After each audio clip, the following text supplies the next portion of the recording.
What is up, Pitt fans? Welcome to another edition of the PG Pitt Show, brought to you by FanDuel. I'm Stephen Thompson.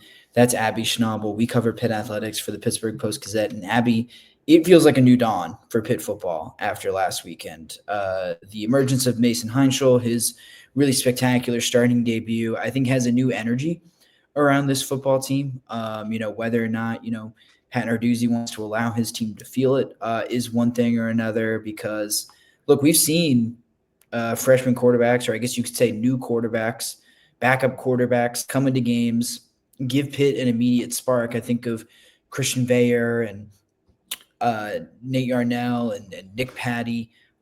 Some of these guys who were able to come in and give Pitt some stuff in a spot start, but, kind of fizzled out later, weren't able to sustain it. And as fun as last weekend was, it really doesn't mean a whole lot unless Mason Heintschel and company can really sustain it.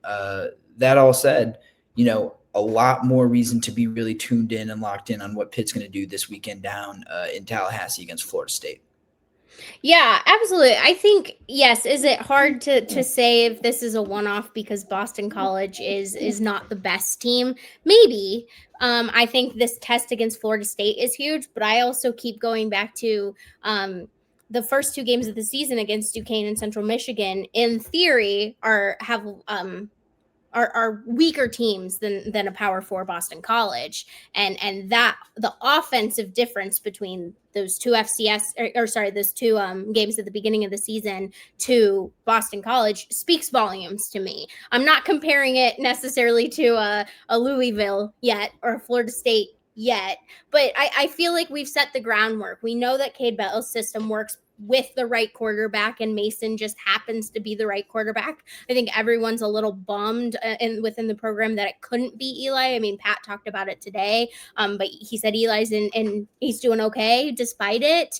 But like you said, it just reinvigorates people because we see the vision. They can see the vision really clearly now. Yeah, absolutely. It's I don't know. There's always just a little bit of hope that comes with, a new person, a bright, shiny new toy kind of coming in and showing you some good things. The doubters will be quick to say, hey, it's only Boston College. But I think you make a good point that Pitt's level of execution against a team like that was so far different from what they were able to do against Louisville or West Virginia. Two decent teams that are better than Boston College, certainly, but also teams that, Pitt had opportunities to beat and didn't execute in that way. And so you have to imagine that if they bring the same level of execution this week against Florida State, it gives them a much better chance to win. If they had executed that way against Louisville and West Virginia, maybe the season looks a little different right now. But we can't look backwards. We can really only look forward. Pat Narduzzi said that himself on Saturday afternoon. So in that spirit, Abby, looking forward, let's talk some expectations. Expectations have changed pretty dramatically, I think, since the season began. We come into this year thinking that Eli Holstein is kind of the linchpin of all of this. When he's operating at peak capacity, Pitt's going to be operating at peak capacity. They're a team that has a chance to win a lot of games. We thought that through 2 weeks, we go into West Virginia and maybe some of those beliefs are challenged. Again, they're challenged against Louisville, and then you head into Boston College with pretty much a huge wild card at quarterback. And now that we're on the other side of Boston College, we've seen a little bit of what Mason Heintschel can do as when he's at the controls of this Pitt Panther offense. So how have expectations kind of recalibrated in your mind since the season began? And since that Louisville loss, where do you kind of put things at for the Panthers now, who, like we talked about a couple weeks ago, we're really fighting for bowl eligibility in a lot of people's minds at this point. But where do you stand on this Pitt football team now? I think so. At the beginning of this season, I was pretty comfortable with a 7-5, and I now feel good about that again. I was feeling pretty shaky about that after the loss to West Virginia, and then following it up with the loss to Louisville, because for all intents and purposes, those were two teams that they should have beaten. They had the talent, they just didn't, as I'm going to use Pat Narduzzi's favorite word, they didn't execute. And it made me fearful for the teams that are left on their schedule that should be winnable games. I think Syracuse, NC State, Stanford, Georgia Tech provides a little bit more of a challenge, but I think even if they're not able to pull out wins against, Georgia Tech, Notre Dame, Miami, Florida, because those are all tough teams to play against, I think they're going to be competitive in every single game now.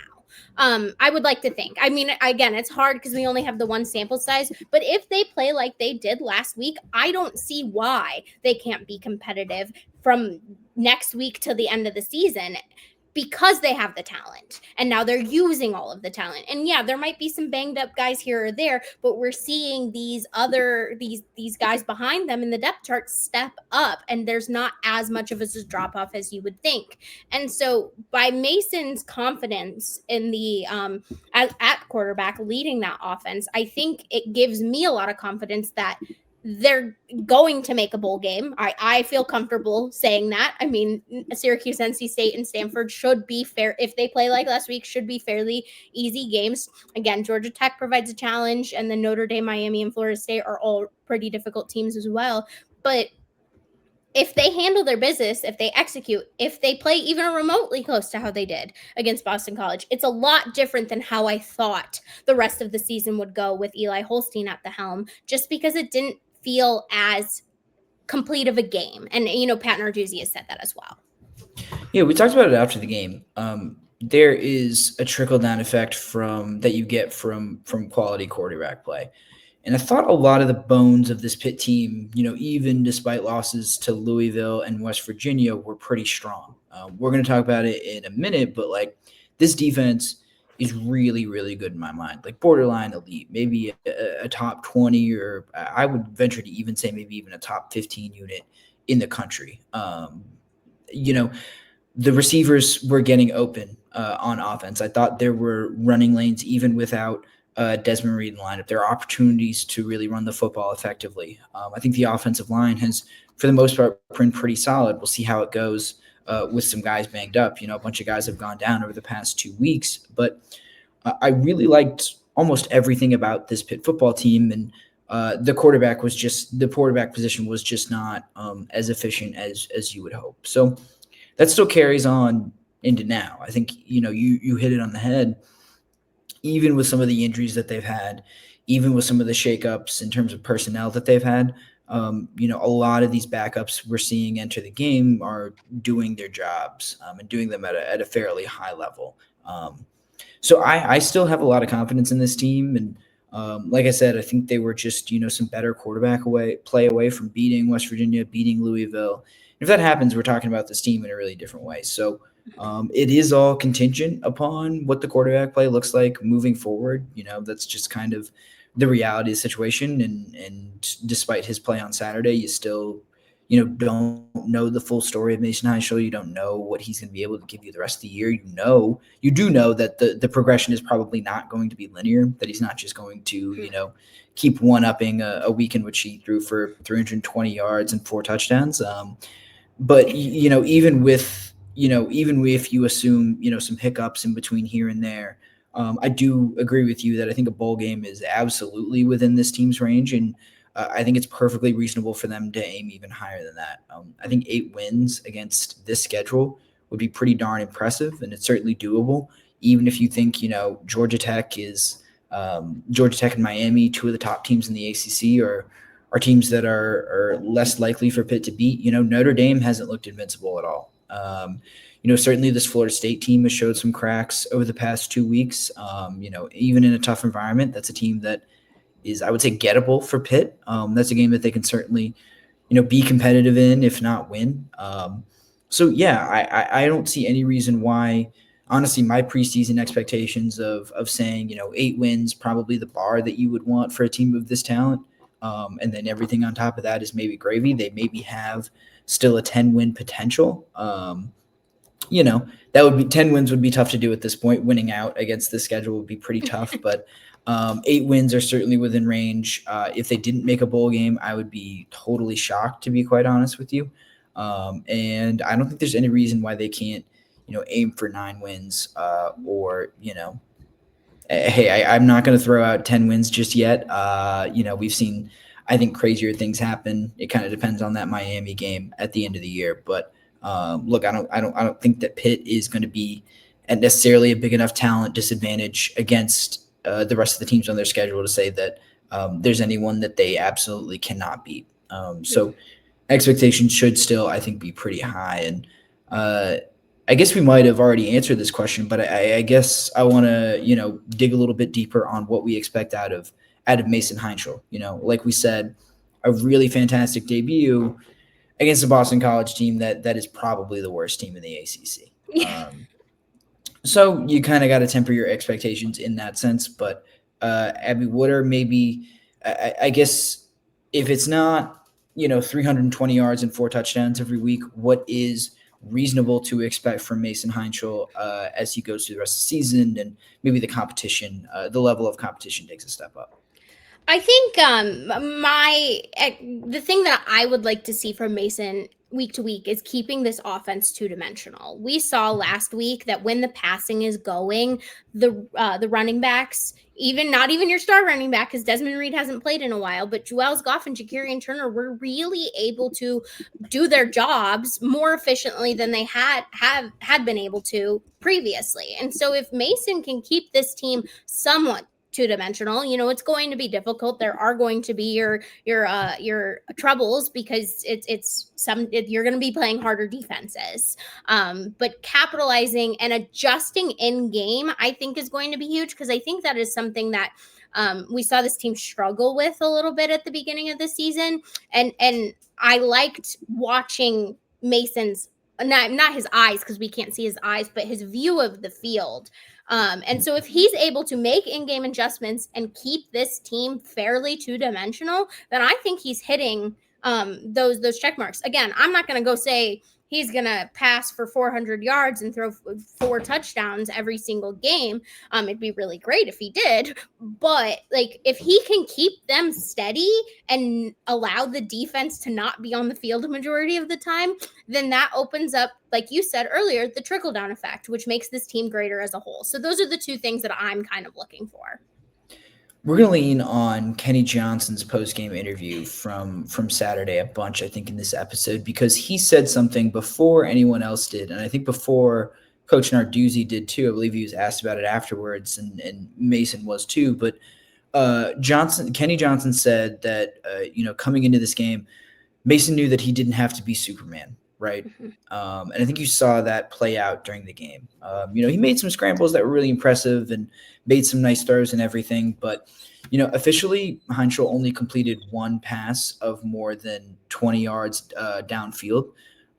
Most of his work came from within 20 yards, behind the line of scrimmage. He wasn't, trying to play hero ball. He wasn't trying to do all of it himself. And even when he did scramble, it wasn't him just taking off immediately trying to make a play happen with his own legs. He was keeping his eyes downfield. He was, looking for his receivers as he was scrambling. So I think that kind of tells you that his philosophy of not trying to be Superman is not only hit home. It's not only a part of his mind and his game plan, but that it can be effective, and that it's a way for Pitt to put up a lot of points and to still be explosive in a lot of ways without solely relying on the deep passes to score. When Eli Holstein was at the helm, it was a lot of feast or famine, right? They were either hitting on a big play to score a touchdown, or they were, kind of putting themselves behind the sticks with negative plays. They're putting themselves into 3rd and longs. So the ability for Mason Heintschel to keep this offense on schedule is huge, not just because, like we mentioned on Saturday, it helps them control time of possession, which is really huge for keeping this defense fresh. But it also helps them kind of establish rhythm, and it makes them less dependent on, 50, 60-yard passes, which are, I would argue a little bit easier for defenses to take away. And they showed that at multiple points, end of last year, beginning of this year, is that opponents can take away those deep balls if they really want to, and really handicap Pitt's offense in that way. So, I think you're spot on. Not 400 yards and 4 touchdowns, but the most we can hope for, I think, out of a Mason Heintschel-led offense is that he's able to keep them on schedule and let these playmakers go do their thing. it's not like he refused to throw deep balls, and it's not like he can't throw the deep pass, but Mason Heintschel was at his best yesterday when he was doing the little things right and when he was keeping Pitt kind of on schedule and on track with the smaller things and not just trying to do it all at once. Yeah, and just think that Pitt was without its top offensive weapon last week, too. Desmond Reed's been out with an injury, and there's no exact timeline on when he'll be back, but you add a strong quarterback, all your receivers making plays, because finally, we've talked about it before that we wanted to see more from Kenny Johnson, and we're seeing more from Kenny Johnson now. You've got this offensive line that's holding strong despite losing starters. And then and I'm not going to take away what Joel's Goff and Shakarian Turner have been doing, because they have been doing well, but Desmond Reed's an All-American for a reason. And so when you add that back in, we saw this offense be so strong. You add another piece in, I just see it getting even stronger, which is huge for this team and the rest of the season. And Abby, the offense, we've talked about that kind of ad nauseum throughout this season. At the beginning, we thought that the offense was going to be the difference maker for this team, whether they were, their first half of 2024 self versus their second half of 2024 selves. We haven't really talked about the defense a whole lot, really only in relation to what the offense was doing, right? Which I think is kind of our fault, our mistake, because this defense has been, borderline elite. Like I said, we're going to lean on Kenny Johnson because he said it pretty well on Saturday afternoon, but the defense had been holding this team down. Like Kenny said, it had been the reason that Pitt was competitive in a lot of these games against power conference opponents that they have lost. And they delivered another lights out performance against Boston College. I mean, some of these numbers are pretty astounding. Pitt leads the country in yards per carry allowed. They're second in total rushing yards per game allowed. They're second in the ACC and 37th nationally in scoring defense. They're 8th nationally and lead the ACC in sacks, 3rd nationally, top of the ACC in tackles for loss, and they're 22nd nationally and 3rd in the ACC in total defense. This unit is playing really outstanding football right now, and seems like the type of thing that really can travel with Pitt. The offense, it might fluctuate, especially with a freshman quarterback at the helm, but this defense has been completely outstanding, and really the last thing you have to worry about when you talk about this Pitt team is how they're going to play defense. Yeah, and I think what's really been impressive about this group is we knew that they were going to be good. Like, I think back to training camp, some of the defensive linemen coming in saying we want to be the best in the nation, and we think we can be. And we've seen them be really stand out. We've seen the linebackers, of course, be really stand out despite being, maybe a little thin. And then same with the secondary. Injuries have been hurting them too. And again, there hasn't been a significant drop in performance. I think this past weekend showed that a lot because, we've been without Jaden Moore for this entire season, and Blaine Spires, a defensive end, wasn't able to play on Saturday. So they sub Isaiah Nealon, who's typically a tackle on the end, which is, and you couldn't even tell. Like that line held. And again, Boston College might not be the best team, but you can even go down and think about, Louisville's offense was really limited where Pitt wanted to limit them. You could say that about every single team because this defense has the talent and the execution. I mean, we've had 4 guys with interceptions. And this is with guys who have been, they won't say it, but tired because of how many plays they've been running. But Rasheem Biles, Braylon Lovelace, Kyle Lewis, and then Shadarian Harrison got his first career the other day. 3 forced fumbles, 3 fumble returns. Like, they're capitalizing on these moments. They're making these moments happen, which is just opening up so many things for not only the offense, but it builds confidence in this defense. And they're already a really confident bunch. And so I'm really excited to see them go against Florida State this weekend because I'm not going to lie, they haven't played the most elite teams yet, and they've done really, really well. And I want to see it against a team that has been in the national conversation because I don't think it's going to be that different. Yeah. And, I think this matchup against Florida State and, Pitt is a pretty sizable underdog, according to our friends at FanDuel. They are about a 10.5-point underdog to Florida State this weekend. People are not particularly high on Pitt, or at least odds makers are not high on Pitt in this game at this moment, despite Pitt coming off a big win, making a change that maybe energizes them versus Florida State, who's lost 2 in a row. But still Pitt is, I think, in an advantageous situation going into this week, and we don't want to preview the game just yet. But Florida State, which is such a run-heavy offense, facing a Pitt defense that has been among the best in the country against the run this year. It's a really interesting matchup. It's going to be a really interesting chess match between Randy Bates and Pat Narduzzi and Gus Malzahn, who calls the plays for Florida State. But then you also think about the fact that the passing defense is not really, at least statistically, not been as bad as, maybe our impression of it has been. At least in terms of success rate, they're 36.3%, which is top 25 in the country. They're only allowing 227 passing yards per game. So this defense, I think, is starting to become a little bit more whole, starting to play more as a complete unit. I think for a while it looked like a really strong rushing defense, like it's been all year, a really strong front seven, and then maybe some questions on the back end. But I think this back end has kind of come along pretty significantly. I think you've seen Shadarian Harrison and Sean Lee start to find their legs a little bit. Getting Rashad Battle back was really huge. They started to mix in Kavir Baines a little bit more in that second level, as Javon McIntyre has been a little bit banged up. So I think a lot to like, and I think some guys who are surprising you, quite honestly. You mentioned Isaiah Neal. He was maybe not at the top of the list for me as far as defensive tackles, but his move to defensive end has been really transformative for Pitt. And don't get me wrong, he has had a couple games where he's really starred at defensive tackle, but like his versatility, his ability to bump outside and play a little bit of defensive end has been huge. And it was from the start last weekend. I mean, I think the first play of the game, he was hitting a running back in the backfield, getting outside of the pocket and making a play there.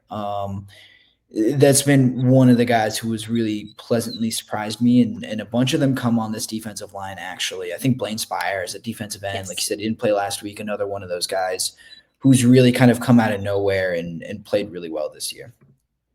Yeah, and I'll pick since you highlighted 2 on the defensive line, I'll highlight 2 on the secondary that I think have been surprising. Maybe not like we knew that they were going to be good, but maybe not this good this early kind of vibe. We've already talked about Kavir Baines. I mean, coming in and filling in with the injury, he's been really solid. He's got 15 total tackles right now, 3 for loss, 1.5 sacks. Like he's been really efficient. Which is huge to have that. I'm just making sure I read those stats right. No, 1.5 stats. I was reading the wrong line. That was Zach Crothers. Sorry. He's been really good too. 14 tackles for Kavir Baines. 14, which is still a huge number for a guy who came in, wasn't a starter originally. Maybe his first couple of games you didn't see as much confidence, some coverage issues, but he's a guy who's really settled in to his spot. And then the other, I think, has probably been our top talked about guy on the secondary is Cruce Brookins. We knew he was going to be good, but I don't think we knew he was going to be as good this quickly. I mean, he's second on the team behind Rasheem Biles in tackles with 33, 1 for loss, 2 pass breakups. Like he has been such a prominent piece of the secondary that we've been able to keep talking about positively, while maybe our impressions of the other secondary players on the secondary haven't been as positive. And so to have, Cruce Brookins, Kavir Baines kind of elevating their game than what we expected has allowed this defense to be even stronger. Yeah, and I think the interesting thing about Brookins, too, is that we knew him for the splash plays last year. He was coming in on the Delta package and making some big plays on third downs. But, he doesn't have an interception yet. He only has 1 tackle for loss. And that's kind of a product of, the position he plays to a certain extent. But, he has put together a really strong season by being solid down to down, which I think was the big question with him was he going to be able to be an every down safety as opposed to someone who just shows up once in a while and makes a big play. But he has certainly, done that and more and been really a leader in that secondary. So that has been really huge. And, kind of conversely, I think another reason why we can start to talk about this defense as being a really elite unit is because the turnovers have started to come in waves with them. I think they only had 1 turnover in the first 3 games of the year, but now for 1 turnover in the first 2 games of the year. And now they have, I believe, 5 in the 3 games since. They have a few forced fumbles. They've got a bunch of interceptions as well. They have really come along in the sense of making those big splash plays. A few more opportunities have come up as well, but they are capitalizing on those opportunities now, which I think really makes this defense super dangerous. Absolutely. I mean, I think we talked about after the West Virginia game that maybe Kyle Lewis's and Braylon Lovelace's interceptions were more of a gimme, but still give it to them because they made the plays. But since that game, we've seen this defense really make those turnovers. I mean, Rasheem Biles' interception against Louisville for the pick 6, Shadarian Harrison the other day, just getting that interception. These forced fumbles that we saw yesterday, the attack that this team had, and we're not only forcing the fumble but recovering it as well. It just makes you feel even more confident about a defense that on paper is really, really good. And so if they're able to continue to create those opportunities with the benefit of hopefully not being on the field for a significant amount of snaps, maybe that balances out now. We're able to create a little bit more of those turnovers. It just means better things for this Pitt squad. Absolutely. And, it certainly does help when you create those turnovers if your offense can pay off the short fields and cash in with touchdowns, which the Panthers certainly did on Saturday afternoon. A much bigger challenge awaiting them this Saturday in Tallahassee, like we mentioned. So make sure that you are staying tuned to all of our coverage at post-gazette.com, where you'll find our written work, and make sure you're subscribing to PG Pitt on YouTube, like this video, so that you don't miss a thing as we roll out more coverage from the rest of the week. We appreciate you all having us, staying with us, getting you ready for Florida State and Pitt on Saturday afternoon in Tallahassee. I'll be down there, but still, like I said, lots more coverage to come this week. So make sure you're staying tuned and following along with us all week. Appreciate you guys joining us, and we'll see you next time.